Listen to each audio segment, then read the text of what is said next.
Depuis plusieurs mois, une idée mûrit discrètement dans les bureaux du Bernabéu. Le Real Madrid ne veut plus seulement battre le FC Barcelone sur le terrain, il veut le dominer structurellement. Florentino Pérez est convaincu que les grandes guerres modernes se gagnent sur le marché, dans les contrats et les symboles. Après avoir sécurisé l'avenir sportif du club avec une nouvelle génération galactique, le président madrilène viserait désormais un coup d'une portée historique. Pas un joueur quelconque, mais une pièce maîtresse du projet barcelonais, un visage, une identité. Le message serait clair, aucun joueur n'est intouchable, même au Camp Nou. Dans un contexte économique fragile pour le Barça, Florentino observerait, patienterait et préparerait une offensive chirurgicale, froide, calculée. Ce n'est pas une pulsion, c'est une stratégie. Un transfert pensé comme une démonstration de puissance institutionnelle, destiné à rappeler à toute l'Europe que le Real Madrid reste le club qui dicte les règles, même quand il ne parle pas. Pedri n'est pas seulement un milieu de terrain talentueux. Il est le symbole du renouveau barcelonais, l'héritier spirituel de l'école Xavi-Iniesta, le joueur autour duquel le Barça espère reconstruire son identité perdue. Sa vision du jeu, son intelligence tactique, sa capacité à contrôler le tempo font de lui un profil unique en Europe. Justement pour cette raison, son nom fascinerait Florentino Pérez. Recruter Pedri ne renforcerait pas seulement le Real Madrid sportivement, cela affaiblirait psychologiquement et culturellement son rival éternel. Ce serait priver Barcelone de son futur, de son récit, de son espoir.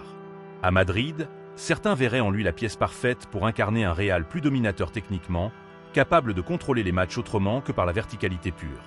Pedri au Real, ce serait un blasphème pour les supporters blaugrana et un coup de maître stratégique pour la Maison-Blanche. Dans l'esprit de Florentino Pérez, ce projet rappellerait inévitablement l'opération Luis Figo. Mais le contexte a changé.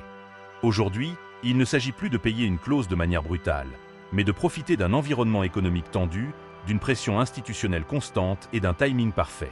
Le Real Madrid avancerait avec prudence, conscient que la simple rumeur déstabilise déjà Barcelone. Chaque silence, chaque démenti, chaque hésitation nourrit la spéculation. Le Real n'a pas besoin d'agir vite. Il a besoin d'agir au bon moment.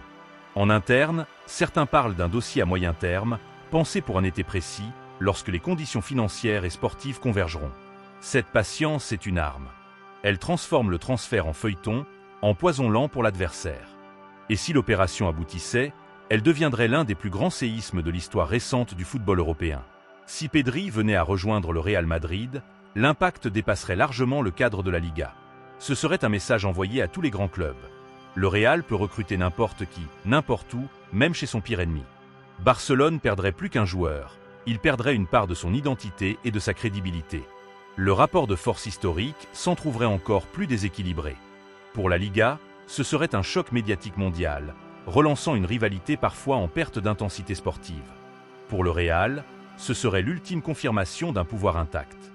Et pour Pedri, ce serait un choix de carrière aux conséquences immenses, entre ambition maximale et rupture définitive avec son passé.